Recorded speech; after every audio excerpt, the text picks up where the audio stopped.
So, if you are already a Bookstagram friend, then you probably already know my name. If not, I'm Dunya, speaking to you from my new booktube channel, Kitab B.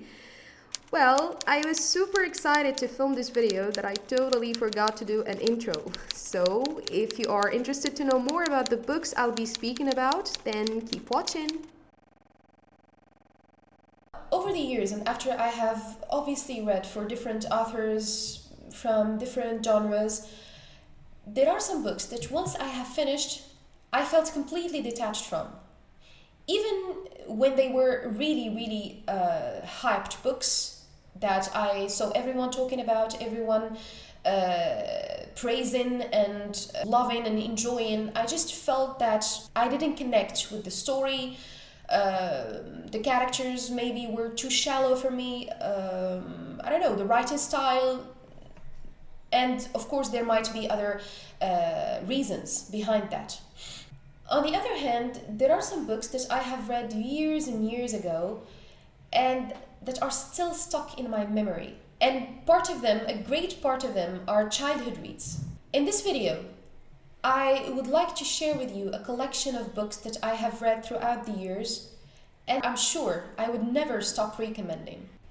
The first book that I would like to share is a widely read work of literature. And even if you haven't read it yet, I'm sure you have at least heard someone talk about it. Khalil Gibran, The Prophet.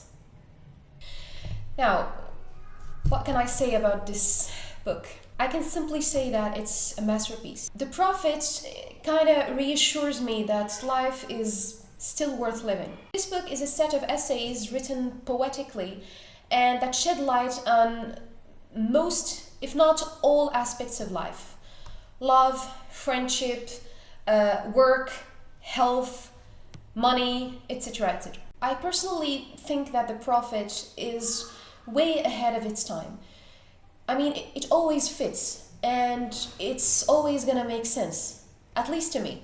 I actually see this book as a meditative journey that helps explore our inner selves, our attitude towards life. And as I said, this is the only book that I keep rereading and that I have never had enough of. I think it just nourishes and tames my soul. The second book I would never cease to recommend is The Book Thief by Markus Zusak. Now, I know that most of you guys have already heard a lot about this book. I know that maybe a lot of you have already read it, but I would never stop recommending this one. This one is a gem. I would never stop loving this book. I still remember all the feelings I got while reading this book. I still remember intricate details about this book that I don't remember about a lot of books I have read before and I have even recently read, just because this book means so much to me. I felt that I highly connected to the characters. I loved every single one of them. I still even remember most of their names, which is an exception because my memory stuck when it comes to characters' names. But with this book, it's just, I don't know about you, but I love this one. I'm not going to speak a lot about this book, even though I would love to, because I already have a full review about it in my Bookstagram account, if you would like to go and check it out. I just would like to recommend this book to anyone who is into reading historical fiction. If you're looking for great characters, if you're looking for a moving, captivating, page-turning, jaw-dropping story, just go and grab this one. I assure you that you're going to enjoy it. The next book I would like to recommend is a debut novel and a YA. Does My Head Look Big in This by Randa Abdelfattah. I think this is the only YA I have read and I love it so much. I would never stop recommend it, and each and every time someone asks me about a simple, light-hearted, funny read, a book that will easily get you out of a reading slump, just like it did with me, I go with this one. Again, I'm not going to speak a lot about this book because I also have a full review about it in my Bookstagram account. So you might want to go check it out. The next book that I would never stop recommending is The Guernsey Literary and Potato Peel Pie Society by Mary Ann Shaffer and Annie Barrows. Now, this one too is an unusual type of book. It's an epistolary novel, that is, it's written in the format of letters. It's following Juliet throughout an exceptional journey that will allow her to find more about herself and what she wants from life. And it is set in the 1946. It follows the story of this Juliet who is going to receive a letter from an unknown person and who happens to be a founder of a literary society, which is the Guernsey Literary Potato Peel Pie Society. I also consider this book as a historical fiction because it does have some historical elements to it. I'm not telling more about this book other than I just didn't want it to end. The next one I would like to talk about is a non-fiction book following the life of one of my favorite writers. It's Black Milk by Elif Shafak. This book actually made me realize that I have a lot in common with this novelist. In this book, Elif Shafak tries to reveal what she went through after giving birth to her first child and the postpartum depression that she suffered from for a long period of time.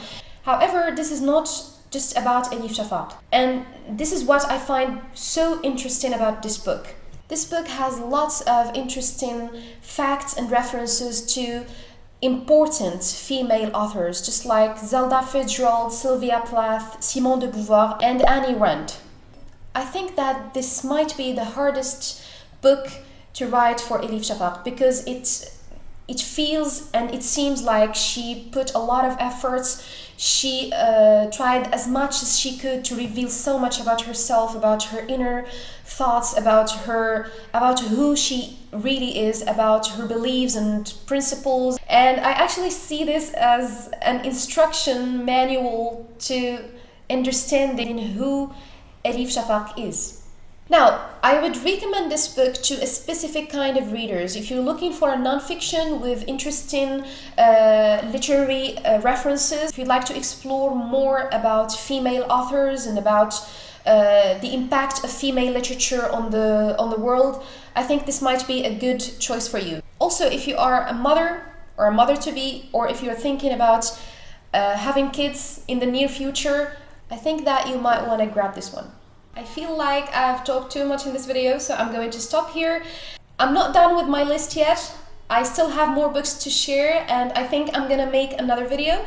So, thank you so much for taking the time to watch my video. I hope you enjoyed it. If you have any other suggestions of books similar to these ones that I've shared, please don't hesitate to leave comments. And if you're interested to know more about my favorite books, you can go and check my Bookstagram account. Thank you so much again and see you in my next one.